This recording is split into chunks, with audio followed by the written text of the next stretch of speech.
पाकिस्तान और भारत के दरमियान एक बहुत बड़ी खबर, कुछ बर्फ पिघल रही है दोनों मुल्कों के दरमियान और उम्मीद की जा रही है कि इस खित्ते में अमन की राह हमवार हो सकती है। 25 फरवरी को पाकिस्तान और इंडिया ने लाइन ऑफ कंट्रोल पर जंग बंदी का ऐलान किया है। ये ऐलान डायरेक्टर जनरल मिलिट्री ऑपरेशंस के दरमियान बातचीत के बाद किया गया और बज़ाहिर तो यही लगता है। मुश्तरका बयान में कहा गया कि दोनों फरीकों ने तमाम मुआहिदों के साथ कंट्रोल लाइन और दीगर तमाम सेक्टर्स में जंग बंदी की सख्ती से पाबंदी करने पर इत्तेफाक किया है और सरकारी दादोशुमार के मुताबिक नाजरीन सीज फायर की खिलाफ वर्जी के वाकयात में 2020 में 46 कम अज कम अमवात हो चुकी हैं। इनमें 22 जो हैं आम शहरी और 24 सिक्योरिटी फोर्सेस के एहलकार शामिल हैं। 2021 में अब तक जंग बंदी की 300 खिलाफ वर्जियां भी हो चुकी हैं।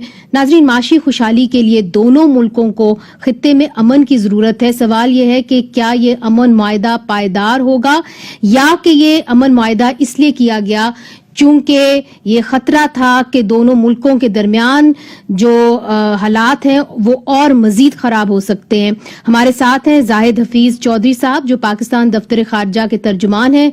जाहिद साहब, बहुत शुक्रिया ये अहम इंटरव्यू हमें देने का। मुझे सबसे पहले ये बताइए, ये जो अमन मुआहिदा हुआ है ये 2015 के बाद पहली जॉइंट स्टेटमेंट आई है हिंदुस्तान और पाकिस्तान के दरमियान। मुझे ये बताइए कि ये पस मंजर इसका क्या है। लोग ये पूछना चाह रहे हैं कि क्या वाकई में एक खदशा था कि हिंदुस्तान जो है शायद एडवेंचरिज्म करे, चूंकि यूनाइटेड नेशंस के अंदर पाकिस्तान ने पिछले हफ्ते ये कहा कि यूनाइटेड नेशंस इजाजत ही नहीं देती कि कोई प्रिवेंटिव अटैक कोई और मुल्क करे। तो आप लोगों ने कुछ सोच के ही वहां पे ये जो स्टेटमेंट है वो दी। जी, बहुत मेहरबानी मुनीज़े। इसमें देखें, सबसे जो अहम बात पाकिस्तान के लिए है वो है जी कश्मीरी। इसमें जिस तरह आपने अभी जिक्र किया खुद अपने इंट्रोडक्शन में, ये जो सीज फायर वायलेशन हो रही थी 2020 में आपने देखा कि 3097 सीज फायर वायलेशन हुई, जिसमें 28 कश्मीरी शहीद हुए और 257 इंजरीज हुई। इसमें ये मैं बताऊं कि खवातीन भी शामिल हैं, बच्चे भी शामिल हैं। तो ये जो कश्मीरियों की जानों का ज़िया हो रहा था, जो शहादतें हो रही थी और जो उनके लिए तकलीफात थी, हमारे लिए वो बहुत अहम है। तो ये जो अभी अंडरस्टैंडिंग हुई है, actually this is the reiteration of the 2003 cease fire understanding. Absolutely. तो हम हमेशा से ये कहते रहे हैं कि 2003 की जो सीज फायर अंडरस्टैंडिंग है उसकी implementation in letter and spirit जरूरी है। जब भी कभी भारत की तरफ से जो है वो सीज फायर वायलेशंस की गई, हमने हमेशा उन्हें, जब ये डिमांड भी किया, हमने उन्हें रीट्रेट करवाया कि 2003 की जो सीज फायर अंडरस्टैंडिंग है उसकी लेटर एंड स्पिरिट के अंदर इम्प्लीमेंटेशन जरूरी है। जाहिद साहब, मुझे ये बताइए कि क्या ये जो जंग बंदी है ये वन ऑफ है या ये राह हमवार करेगा कि जो बाकी बातचीत हिंदुस्तान के साथ आप करना चाह रहे हैं, जिस तरह एक कॉम्प्रिहेंसिव डायलॉग भी होता था, वो भी इस वक्त स्टॉल्ड है। हमारी कोई उनके साथ बातचीत 2015 से आगे नहीं बढ़ी। इन मामलात के ऊपर और अहम मामलात के ऊपर भी पेशरफ्त हो सकती है या कि ये सिर्फ एक ही दफा का आप समझ लें वन ऑफ सीज फायर है? नहीं, देखिए, पाकिस्तान की जहां तक नेक नीयती है इस बारे में, उसमें तो कोई शक नहीं है। Pakistan desires peace in the region. हम तो हमेशा से ये कहते रहे हैं कि अमन होना चाहिए, और अमन के लिए आपने ये भी देखा होगा जब भारत की तरफ से मिस एडवेंचर किया गया बालाकोट वाले में, तो उसके बाद अभिनंदन को जो रिहा किया गया, that was a peace gesture from Pakistan. इसी तरह आपने करतारपुर कॉरिडोर का इनिशिएटिव देखा, डिस्पाइट द चैलेंजेस, उसमें हमने जो पेशरफ्त की, that was because of Pakistan's commitment to peace. Right. तो अभी भी Pakistan remains committed to peace। हम ये चाहते हैं कि जी जितने भी मामलात हैं, सारे आउटस्टैंडिंग इश्यूज जो है उनका रेजोल्यूशन होना चाहिए, और उनका रेजोल्यूशन होना चाहिए अकॉर्डिंग टू इंटरनेशनल लेजिटिमेसी। मगर जो आपने कॉम्प्रिहेंसिव डायलॉग का मैंने आपको स्पेसिफिकली पूछा कि जी कॉम्प्रिहेंसिव डायलॉग पाकिस्तान और हिंदुस्तान के दरमियान हो रहा था, जिसके तहत बहुत सारे कॉम्पोजिट बिल्डिंग मेजर्स होते थे, क्या पाकिस्तान ये चाहता है कि कॉम्प्रिहेंसिव डायलॉग जो है उसको फिर से शुरू करना चाहिए दोनों मुमालिक के दरमियान? मुनीज़े, इसमें भी देखें कि ये जब डायलॉग हो रहा था तो उससे राह फरार किसने इख्तियार की। तो हम बार बार यही कह रहे हैं कि जी पाकिस्तान हमेशा ये कहता है कि जी बातचीत वाहिद हल है। तो پیسفل ریزولوشن کی جب ہم بات کرتے ہیں تو ہم یہ کہتے ہیں کہ ہم تمام ایشوز کے اوپر بات چیت کرنے کے لیے تیار ہیں، لیکن جموں اینڈ کشمیر کا جو ایشو ہے that is the cover issue, ہم یہ سمجھتے ہیں کہ اس کے اوپر پروگریس ضروری ہے۔ کس قسم کا پروگریس آپ چاہیں گے؟ چونکہ اس وقت جو جموں اینڈ کشمیر کی سچویشن ہے وہ بہت ہی خراب ہے، وہاں پہ کرفیو ہے، وہاں پہ جتنے بھی لیڈرز ہیں وہ اریسٹڈ ہیں، تو آپ کی جو ایک بیسک منیمم ریکوائرمنٹ ہے جس کے نتیجے میں آپ ہندوستان کے ساتھ بات چیت پھر سے کر سکتے ہیں، وہ کیا ہے؟ دیکھیں اس میں بھی منیزہ ہم نے بارہا اپنی جو ہے وہ پوزیشن واضح کی کہ ہم یہ سمجھتے ہیں کہ بھارت کی طرف سے جو 5 اگست 2019 کو اقدامات کیے گئے، ہم یہ سمجھتے ہیں غیر قانونی اور یک طرفہ اقدامات جو کیے گئے، اس سے انوائرمنٹ سرٹنلی ویشیٹ ہوا ہے۔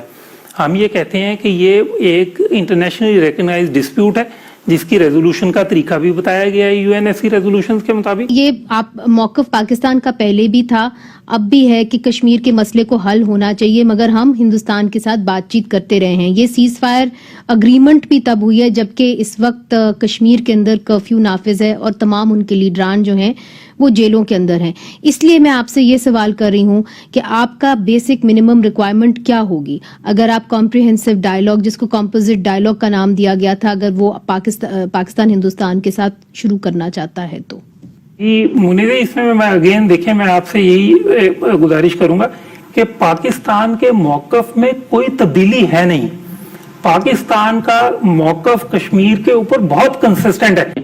پاکستان کا پہلے دن سے کشمیر کے اوپر یہی موقف ہے کہ اقوام متحدہ کی قراردادوں کے مطابق اس مسئلے کا حل ہونا چاہیے، اور وہ قراردادیں کہتی ہیں پلیبسٹ ہو انڈر دا UN آسپیسز، اور کشمیریوں کی جو وشیز ہیں، ایسپریشن ہیں، اس کے مطابق مسئلہ کشمیر کا حل ہو جائے۔ زاہد صاحب، یہ جو برف پگھلی ہے دونوں ممالک کے درمیان، مجھے یہ بتائیے کہ ایک پرسپشن ہے دونوں ملکوں کے اندر کہ اس کے اندر جو فوجی قیادت ہے دونوں طرف سے، انہوں نے یہ کوشش کر کے بیک چینل کے ذریعے انہوں نے یہ جو مذاکرات ہیں یہ کیے جو کامیاب ہوئے، جس کے نتیجے میں جنگ بندی کا بھی اعلان ہوا۔ آپ کیا کہیں گے اس پہ؟ دیکھیں اس میں بھی کیونکہ یہ تو ہے ہی ملٹری چینل، یہ جو دونوں سائڈز کے DGMOs ملے اور یہ ان کے درمیان اسٹیبلشڈ میکنزمز ہیں، فلیگ میٹنگ بھی ہوتی ہیں اور ہاٹ لائن کانٹیکٹ بھی ہوتا ہے، اور اس میں نہ صرف یہ سیز فائر وائلیشن کے حوالے سے بلکہ جو باقی اور اگریمنٹس ہیں اس میں ایک تو establishment of hot line contact کا اگریمنٹ ہے 1987 کا، اس کے بعد اگریمنٹ ہے on advance notice of military exercises and manoeuvres 1991 کا، پھر ایئر سپیس وائلیشن کا اگریمنٹ ہے 1991 کا، اور یہ 2003 کی انڈرسٹینڈنگ ہے۔ تو یہ تو ہے ہی ایک ملٹری چینل۔ زاہد صاحب یہ بتائیے، جو وفاقی وزیر خارجہ ہیں شاہ محمود قریشی صاحب، ان کا کیا رول تھا اس پورے مذاکرات کے اندر؟ جی منیزہ، اس میں نے آپ کو بتایا کہ یہ تو آپ کے سامنے ہے کہ یہ دونوں DGMOs کے درمیان جو ہے وہ رابطہ ہوا اور ان کی یہ انڈرسٹینڈنگ ہوئی ہے، جس کے بارے میں دونوں سائڈ سے ایک جو ہے وہ اسٹیٹمنٹ بھی ایشو کی گئی ہے، تو اس میں تو I think you don't really need to read in between the lines, یہ بالکل اسی طرح جو آپ کو نظر آ رہا ہے۔ زاہد صاحب، ایک پرسپشن اور بھی ہے، اور وہ یہ ہے کہ جب سے نئی بائیڈن ایڈمنسٹریشن یونائٹڈ اسٹیٹس کے اندر آئی ہے تو انہوں نے بھی دباؤ ڈالا ہے پاکستان اور ہندوستان کے درمیان کہ وہ صلح صفائی کریں، اور جو حال ہی میں اقوام متحدہ میں پاکستان کے جو سفیر ہیں منیر اکرم صاحب، انہوں نے بیان دیا اور انہوں نے کہا کہ دیکھیے ہم نہیں چاہتے کہ کسی قسم کا ایڈونچرزم ہندوستان کی طرف سے ہو یا کوئی بھی پریونٹیو حملہ ہندوستان کرے۔ اس کے بعد جو ہے حرکت میں US ایڈمنسٹریشن آئی، جس کے نتیجے میں یہ سیز فائر ہوا، تو US کا کیا رول تھا جی اس کے اندر؟ منیزہ، اس میں دیکھیں میں پھر آپ کو یہی کہوں گا کہ یہ جو انڈرسٹینڈنگ ہوئی ہے، this is an understanding between DG's military operation of both sides.